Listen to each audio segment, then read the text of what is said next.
मायागंज नाम के गांव में विकास नाम का एक गरीब आदमी अपनी बीमार पत्नी रचना और बेटी अनु के साथ एक छोटे से घर में रहता था। विकास शहर में एक ढाबे में काम करता था, लेकिन कुछ साल पहले एक सड़क दुर्घटना में रचना के सर पर चोट लगने के कारण वो कोमा में चली जाती है। तब से विकास अपनी बेटी और पत्नी की देखभाल के लिए गांव में आकर बस गया और वहीं पर रहकर मजदूरी करने लगा, जिससे उसे कुछ खास कमाई नहीं हो पाती थी। घर का सारा काम करके अनु को स्कूल छोड़ने के बाद विकास भी मजदूरी के लिए निकल जाता था। एक रोज शाम को जब वो अपने काम से घर लौटता है तो रचना, कोई तो ऐसा सवेरा निकल आए कि तुम अपनी इस नींद से जागकर मुझसे और अनु से बात कर पाओ। अपनी इस नींद से जागो रचना, तुम्हारी बेटी और पति तुम्हारी ढेर सारी बातें सुनने के लिए बेकरार हैं।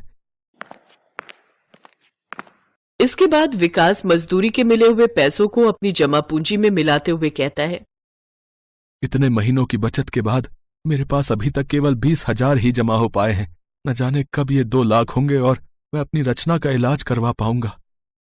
ये कहते हुए विकास की आंखें नम हो गई। ऐसे ही एक रोज स्कूल से लौटते वक्त अनु विकास से, वाह कितनी अच्छी सुगंध आ रही है, ये क्या है बाबा? बिटिया, इसे तंदूरी पनीर टिक्का कहते हैं, जो कि तंदूर में बनता है। बाबा मुझे भी ये खाना है। अच्छा, मेरी गुड़िया को ये खाना है। विकास बंसी के ढाबे पर जाता है। चाचा, पनीर टिक्का कैसे दिया? 300 रुपए प्लेट है विकास। तेरी हैसियत नहीं है इसे खाने की और ना ही तेरी इस बेटी की। बोल दूं क्या?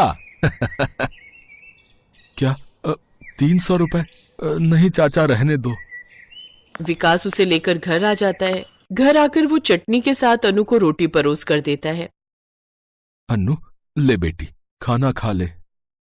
बाबा रोज रोज मैं ये रोटी और चटनी खाकर पक चुकी हूँ। आपको पता है, जब मैं बंसी काका के ढाबे के सामने से गुजरती हूँ ना, तो मुझे पनीर टिक्के की बहुत अच्छी खुशबू आती है। मेरा भी बड़ा मन करता है पनीर टिक्का खाने को। बाबा, क्या हम गरीबों के नसीब में पनीर टिक्का नहीं होता? क्या हमें उसकी खुशबू से ही मन भरना होता है? अपनी बेटी की बात सुनकर विकास की आंखें नम हो गई।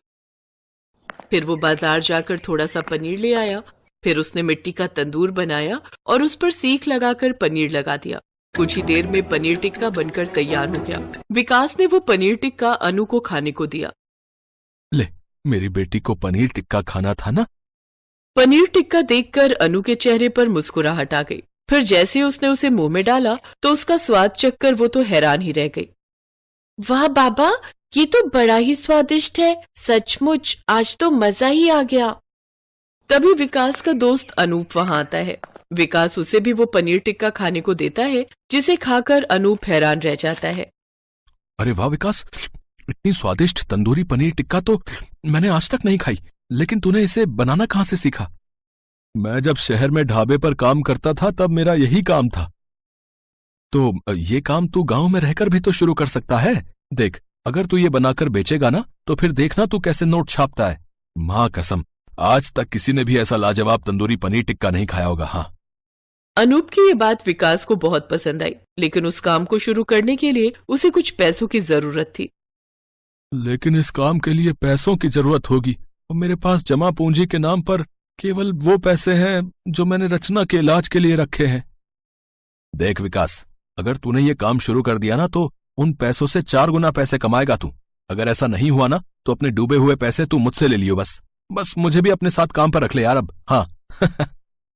अपने दोस्त की बात मानकर विकास ने तंदूरी पनीर टिक्के का काम शुरू कर दिया और उसने राम का नाम लेकर मिट्टी का बड़ा सा तंदूर लगाया और उसमें पनीर टिक्का बनाकर बंसी के दाम से आधे दाम में बेचने लगा। अरे भाई साहब, कैसे है पनीर टिक्का की प्लेट? 150 रुपए प्लेट बहन जी। ठीक है, 2 प्लेट लगा दीजिए। अरे वाह, क्या लाजवाब स्वाद है। इतना स्वादिष्ट तो मैंने आज तक नहीं खाया।